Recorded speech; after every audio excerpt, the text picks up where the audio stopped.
Hi guys, AP classes में आप सभी का स्वागत है। आज हम लोग चर्चा करेंगे व्यक्तित्व पर। आप इस वीडियो को पूरा देखिएगा। यदि पसंद आए तो शेयर और सब्सक्राइब जरूर कीजिएगा। तो हम लोग चर्चा करेंगे व्यक्तित्व पर। व्यक्तित्व अंग्रेजी भाषा के पर्सनालिटी का हिंदी रूपांतरण है। पर्सनालिटी शब्द की उत्पत्ति लैटिन भाषा के पर्सोना शब्द से हुआ है। पर्सोना शब्द का शाब्दिक अर्थ है मुखौटा या नकाब, मास्क भी कह सकते हैं आप। ठीक है, उसके बाद ये यानी बाहरी वेशभूषा के आधार पर ही व्यक्तित्व की अवधारणा दी गई है। और हम लोग एक बात और जान लें कि ये जो पर्सोना शब्द है, पर्सोना शब्द का सबसे पहले प्रयोग यूनान के एक नाटककार थे सिसरो महोदय। उन्होंने इस शब्द का सबसे पहले प्रयोग किया और 14वीं शताब्दी तक आते आते पर ये पर्सोना शब्द पर्सनालिटी का रूप ले लिया। यानी पर्सनालिटी यानी व्यक्तित्व का शाब्दिक अर्थ कर सकते हैं कि बाहरी वेशभूषा, इसी के आधार पर व्यक्तित्व की अवधारणा दी गई है। जैसे रंगमंच पर कोई रंगमंच है, नाटककार कोई अभिनय कर रहा है तो क्या करता था, ये जो मुखौटा होता था आगे लगा लेता था। उसी के आधार पर यानी उसका वास्तविक चेहरा न दिखाकर जो मुखौटा लगाता था उसी के आधार पर उसके व्यक्तित्व की अवधारणा दी गई है। उसके व्यक्तित्व के गुणों का कह सकते हैं चर्चा की गई है। ठीक है, अब हम लोग देखेंगे जैसे प्राचीन काल में क्या होता था। प्राचीन काल में केवल वाह गुणों के आधार पर व्यक्तित्व को बढ़ा दी गई। लेकिन आधुनिक काल में व्यक्तित्व की अवधारणा आंतरिक एवं वाह दोनों का समन्वय है। जो व्यक्तित्व की अवधारणा है वर्तमान समय में आंतरिक और बाह्य गुण दोनों का समन्वय है। तो हम लोग अब चर्चा करेंगे कि व्यक्तित्व की जो परिभाषाएं दी गई हैं, कई मनोविज्ञानों ने क्यों नहीं दिया, क्योंकि इतनी परिभाषा है। हम प्रमुख परिभाषाओं का उल्लेख करेंगे। जैसे कि गिलफोर्ड महोदय ने क्या कहा कि व्यक्तित्व गुणों का समन्वित रूप है। यानी कह सकते हैं कि जो उन्होंने कहा व्यक्तित्व गुणों का क्या समन्वित रूप है, तो गुणों मतलब ये आंतरिक और बाह्य दोनों आ गए उसी में। ठीक है, वही इन्होंने बताया कि गुणों का समन्वित रूप है। और वाटसन महोदय ने क्या कहा कि जो हम कुछ करते हैं, व्यक्ति जो भी कुछ करता है वही क्या है, व्यक्तित्व है। यानी हमारा व्यवहार आचरण, जो हम जैसा व्यवहार कर रहे हैं वही हमारा क्या व्यक्तित्व है, वाटसन महोदय ने कहा। लेकिन सबसे प्रमुख परिभाषा, सबसे मानी जानी परिभाषा व्यक्तित्व में किसका है, आल्पोर्ट महोदय का। ये अभी तक 4 परीक्षाओं में इनकी परिभाषा देकर पूछा गया था कि किसकी परिभाषा है। इन्होंने क्या किया, 1937 में 50 परिभाषाओं का विश्लेषण किया और विश्लेषण करने के बाद तब एक परिभाषा बनाया। क्या बनाया कि व्यक्तित्व व्यक्ति के अंदर उन मनोशारीरिक गुणों का गत्यात्मक संगठन है जो वातावरण के साथ एक अनूठा समायोजन स्थापित करते हैं। उन्होंने कहा व्यक्ति के अंदर उन मनोशारीरिक गुणों का, यानी कहते मनोशारीरिक मतलब आंतरिक और बाह्य दोनों हो गया, मन का और शरीर का, आंतरिक और बाह्य दोनों गत्यात्मक संगठन है। यानी गतिशील रहता है, परिवर्तनशील रहता है। उन्होंने इस प्रकार से कहा है जो वातावरण के साथ समायोजन स्थापित कर लेते हैं। अब हम लोग चर्चा करेंगे कि व्यक्तित्व के प्रकार।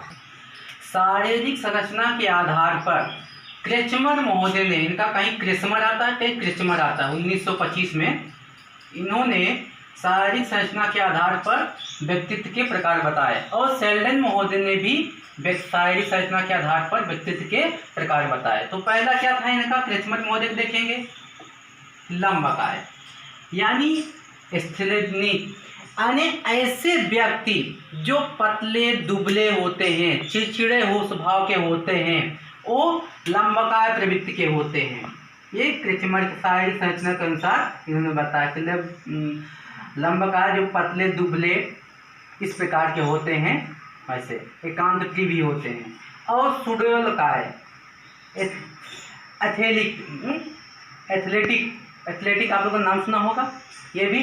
तो ये जिसे हिष्ट पुष्ट शरीर, आकर्षक शरीर वाले होते हैं, ये खिलाड़ी प्रवृत्ति के होते हैं। हाँ, ये सामाजिक होते हैं, खुश मिजाज रहते हैं ऐसे प्रवृत्ति वाले।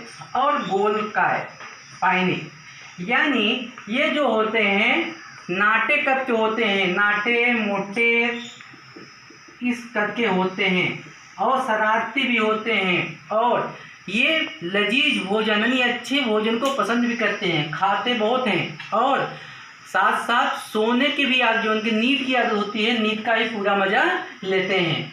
और इसी आधार पर केवल जैसे क्रेचमर महोदय ने बताया, सेम सेल्डन महोदय ने भी वही बताया, लेकिन नाम चेंज कर दिया। इक्टोमार्फी, लंबकाय को इन्होंने इक्टोमार्फी कहा, पतले दुबले स्वभाव के। और मेसोमार्फी, सुडोलकाय को इन्होंने मेसोमार्फी कहा कि जो आकर्षक शरीर वाले हिष्ट पुष्ट रहते हैं उनको। और इंडोमार्फी यानी नाटे मोटे, ये शरारती किस्म के जो होते हैं वैसे। ठीक है, अब हम लोग चर्चा करेंगे कि जुंग महोदय के अनुसार। तो युंग महोदय ने क्या दिया है, सामाजिक दृष्टिकोण के आधार पर व्यक्तित्व के प्रकार बताए हैं। सबसे महत्वपूर्ण है, ये हमेशा टेट सीटेट के एग्जाम में भी पूछा जाता है। तो पहला इन्होंने बताया कि अंतर्मुखी इंट्रोवर्ट, अंतर्मुखी व्यक्तित्व के जो होते हैं क्या करते हैं, ये एकांत प्रिय होते हैं, एकांत प्रिय, लज्जाशील, असामाजिक होते हैं। और किसी से मित्रता करने में घबराते रहते हैं और बहुत जल्दी घबरा जाते हैं। ऐसे लोग ये अंतर्मुखी व्यक्तित्व वाले होते हैं। और जो बहिर्मुखी व्यक्तित्व वाले होते हैं एक्सट्रोवर्ट, तो ये क्या करते हैं कि इनकी मित्रता काफ़ी लोगों से होती है। ये सामाजिक होते हैं, समाज के कार्यों में सहयोग की भावना इनके अंदर होती है, समाज के कार्यों में सहयोग करते हैं और सबसे बराबर व्यवहार बना के रखते हैं। और ऐसे क्या होता है, और दूसरा क्या है, तीसरा उभयमुखी एम्बिवर्ट। तो जो ये अंतर्मुखी बहिर्मुखी है, इन दोनों का गुण इसमें रहता है, इसमें दोनों का समन्वय रहता है। और ये आसानी से अपने आप को, उभयमुखी जो व्यक्तित्व वाले होते हैं, ये आसानी से अपने आप को समय और परिस्थिति के अनुसार अपने आप को समायोजित कर लेते हैं। तो जुंग के अनुसार, जुंग या युंग दोनों एक ही नाम है, वही बोलते हैं। अब हम लोग देखेंगे कि मूल्य दृष्टिकोण के आधार पर व्यक्तित्व के प्रकार। तो स्प्रेंजर महोदय ने ये 6 प्रकार बताए हैं। पहला क्या बताया, सैद्धांतिक थ्योरेटिकल, दूसरा बताया आर्थिक इकोनॉमिक, तीसरा बताया धार्मिक रिलीजियंस, और चौथा बताया राजनीतिक पॉलिटिकल, पांचवा बताया सामाजिक सोशल, और छठा बताया कलात्मक यानी एस्थेटिक। तो इसके आधार पर इन्होंने 6 बताया कि सैद्धांतिक जो इस प्रवृत्ति के इस श्रेणी में आने वाले व्यक्ति कैसे रहेंगे, साधु संत ज्ञानी दार्शनिक, इस प्रकार के लोग ये इसमें थ्योरेटिकल में आएंगे। जो ज्ञानी वैज्ञानिक भी रहेंगे तो इसमें इसके अंतर्गत आएंगे। और आर्थिक इकोनॉमिक, ऐसे व्यक्ति जो धन के परिप्रेक्ष्य में अधिक मतलब लगे रहते हैं, धन की लालसा बहुत रहती है, व्यापारी उद्योगपति, इस क्षेत्र में ऐसे प्रकार के व्यक्तित्व आएंगे। और धार्मिक इसमें आएंगे आपके पुजारी साधु संत, इसमें आपके आ जाएंगे, ये लोग यानी पूजा पाठ में अधिक ध्यान देते हैं। और राजनीतिक पॉलिटिकल में देखेंगे कि जो समाज सेवी, समाज में कार्य कर रहे हैं, ऐसे लोग यानी चुनावी दांव पेच में हमेशा लिप्त रहते हैं, लगे रहते हैं। ठीक है ये। और सामाजिक सोशल, ये समाज सेवी, सामाजिक कार्य में लगे रहते, समाज जो कार्य हैं आजकल देख रहे हैं, इसमें नेता लोग भी आ जाते हैं। ठीक है। और कलात्मक, ये सौंदर्य प्रेमी होते हैं, बागवानी करने में नहीं चूकते हैं, और कलाकार, मूर्तिकार, ये सब जो व्यक्तित्व वाले गुण उनके अंदर भरे रहते हैं, उन्हें कलात्मक इसमें रखा गया है।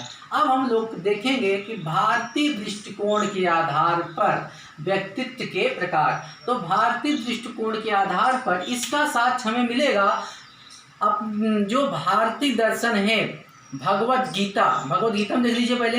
भगवत गीता में अध्याय 14 के श्लोक 9 में दिया गया है इनका वर्णन, ये तीनों प्रकार के, और आपको सांख्य दर्शन में भी मिलेगा। तो उसमें बताया गया कि सत्वगुण, रजोगुण और तमोगुण, गीता में ये बताया गया है अध्याय 14 के श्लोक 9 में। तो इसमें ये बताया गया है। तो ये सात्विक जो होते हैं ये कैसे होंगे? ज्ञानी रहेंगे, ज्ञानी स्वभाव के रहेंगे। इनका जो होगा तो ये बहुत सीधे साधे इस व्यक्ति के रहेंगे। और राजसी ये जो होते हैं ये उत्साही होते हैं, वीर होते हैं, साहसी होते हैं, और इनके अंदर गुण अवगुण दोनों होते हैं, ठीक है। और जो तामसी होते हैं, नाम से पता चल रहा है कि इनके जो प्रवृत्ति होती है ये अनावश्यक लड़ाई झगड़ा करने में निपुण होते हैं, और प्रमाद यानी अनावश्यक काम प्रवृत्ति वाले भी होते हैं, अनावश्यक झगड़ा करने वाले होते हैं। इनके अंदर अवगुण ही अवगुण भरा रहता है। अब हम लोग देखेंगे कि विलियम जेम्स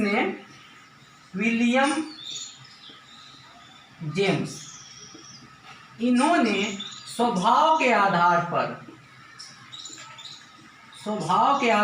व्यक्तित्व के दो प्रकार बताए। एक बताए कि नर्म और दूसरा बताए सख्त। दो प्रकार बताए कि एक नर्म, जो व्यक्ति संकोची यानी नर्म स्वभाव के हैं वो नर्म, दूसरे एक सख्त जो क्रोधी स्वभाव के रहते हैं, वो दो प्रकार बताए। और टर्मन महोदय ने बुद्धि लब्धि के आधार पर 8 प्रकार बताए। किसके आधार पर? बुद्धि लब्धि के आधार पर 8 प्रकार बताए, प्रतिभाशाली से लेकर जड़ बुद्धि वाले तक, ठीक है। अब हम लोग चर्चा करेंगे कि आगे व्यक्तित्व के प्रकार में क्या है। हिप्पोक्रेट्स ये एक वैज्ञानिक थे, सबसे पहले इन्होंने ही बताया था व्यक्तित्व प्रकार। कब बताया था? 400 BC यानी 400 ईसा पूर्व। इन्होंने, इनकी एक पुस्तक है नेचर